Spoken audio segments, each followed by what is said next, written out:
Good morning and happy almost 250th birthday, America. Happy early birthday. Here's a live look at Independence Hall in Philadelphia. All the way back in 1776 at this very building, America declared independence from the British.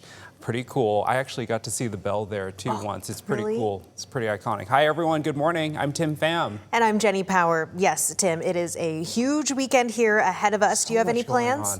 Yes, I'll be at Northern Quest, going to see the fireworks and drone show. What about you? You know, I think I might see you there just because, you know, it's easy to get to. And I like the drones. It's kind of cool. It's pretty cool. And a lot of people are going to be doing cookouts, Jenny. It's going to be a good weekend, isn't it? Yeah, it totally is, especially because if you are a fan of the summer-like weather conditions, well, folks, we are seeing warmer temperatures really starting for us today. We are going to see widespread sunshine, daytime highs in the low 80s, and temperatures warm even further into the mid 80s for the 4th of July itself, as well as the day after there on Sunday. The one thing to note, though, and be extra aware of, which we always are this time of year, but the emphasis is on this weekend, we do have some fire weather watches in place for central Washington. That's because through these areas tomorrow afternoon, we could see gusts near 30 miles per hour. That, with dry conditions, leads to that elevated fire risk. For now, it's a beautiful start to the day today. The sun is shining, partly cloudy. Temperature in Spokane right now at 56 degrees. Winds are light, so it's a more mild start on this Friday morning.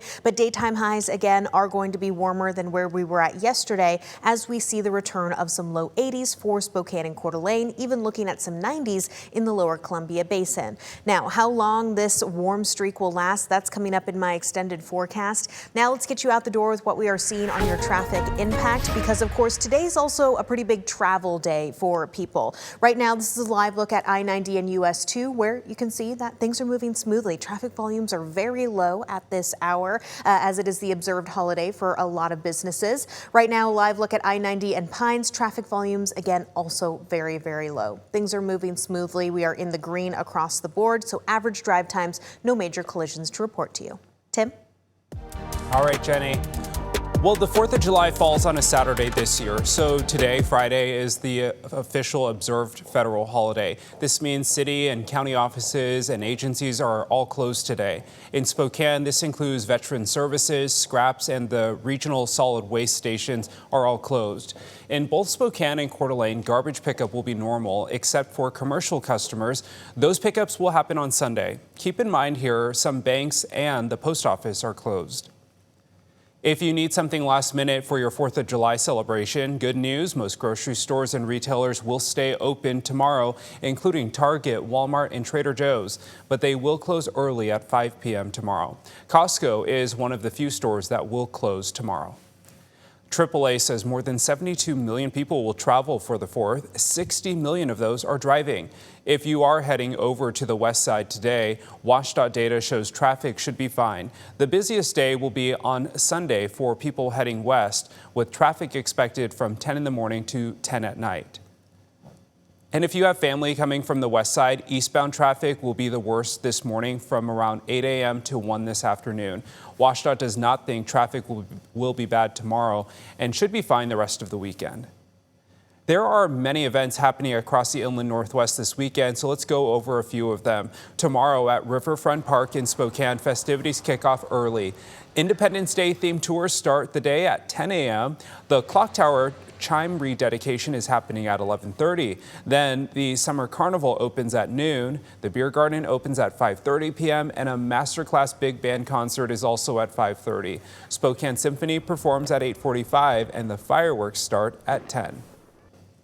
In Sandpoint, there's a kids parade at 9:30 in the morning. The grand parade is right afterwards at 10. The Lions are hosting a carnival at City Beach with a beer garden and food vendors.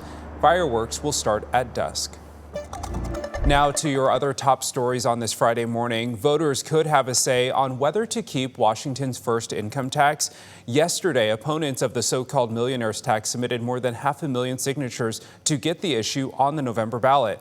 About 309,000 of those will have to be verified by the Secretary of State's office. Beginning in 2028, funding from the tax will go to schools and childcare, but opponents say it will slow economic growth in the state. And farmers fear if they have one good year after a string of bad years, the tax could make it harder to make up those losses. All you're doing is replacing equipment that should have been replaced 5 years ago, and you're paying down your line of credit, hopefully, if your bank is still letting you bank with them, paying down principal on your farm debt. It's just, yeah, the economics are brutal. Keep in mind the process to validate signatures could take 2 weeks. We will be sure to update you as we learn more. Meanwhile, in Idaho, 2 groups turned in signatures supporting ballot initiatives to legalize marijuana and another to relax abortion restrictions. Idahoans United for Women and Families held a gathering before turning in the signatures. They say the Reproductive Freedom and Privacy Act would restore what Idahoans had for 50 years, the ability for patients and doctors to make private reproductive health decisions without the threat of criminal charges. Outside the Capitol, opponents rallied against the initiative, arguing Idaho's Defense of Life Act, passed in 2022, allows doctors to provide life-saving care. And now there's a criminalization over our head when we're told that we can't really talk about certain things or make decisions with the patient that involve those decisions. So it's something that feels very unsafe when we're trying to take care of someone. They're not actually educating people that there's a law that was established in 2022 called the Defense of Life Act that allows for life-saving care in the event of miscarriage management or life-threatening situations for the mother. Meanwhile, supporters of the medical cannabis initiative says they turned in more than 150,000 signatures. State officials will now verify them. We are learning more about a 2-car crash along Highway 95 near Elmira in Bonner County that sent 12 people to a hospital. Bonner General Health says a passenger van with 10 children and 2 adults on a summer camp field trip got into a crash with an Amazon delivery van. This happened on Wednesday afternoon. ISP believes the crash happened as the driver of the Amazon truck was entering the highway. A witness tried to help the victims. We just brought rags and water over. I mean, that was all I could really do. I've never felt so helpless, actually. I was like, oh my gosh. Trying to get all the kids to calm down. They're all screaming, crying. Just letting them know that they're going to be okay, That's all I could do, really.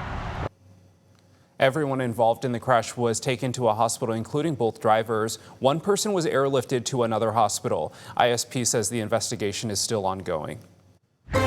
And taking a look at your day planner for Spokane this afternoon, we are going to be seeing sunny to partly cloudy conditions and warm temperatures. Daytime highs will be near 80 degrees for the Spokane area. And of course, we are getting ready for the big 4th of July holiday weekend. So what you need to know with this is as we move forward, we are going to be seeing a warming trend for the 4th of July itself on Saturday, and the warmer temperatures even linger into Sunday. However, the big heads up is we are going to see elevated winds for central Washington Saturday afternoon. So for now, we do have some fire weather watches in place that direction for gusts near 30 miles per hour. We need to be extra fire weather aware, especially this weekend. For the big fireworks, leave that up to the professionals.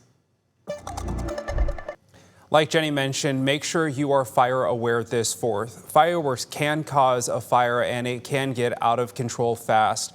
These are photos shared by the Spokane Valley Fire Department of a brush fire last night out near Otis Orchards by fireworks. Thankfully, no one was hurt and no structures were damaged. Firefighters are urging people to leave the fireworks to the professionals.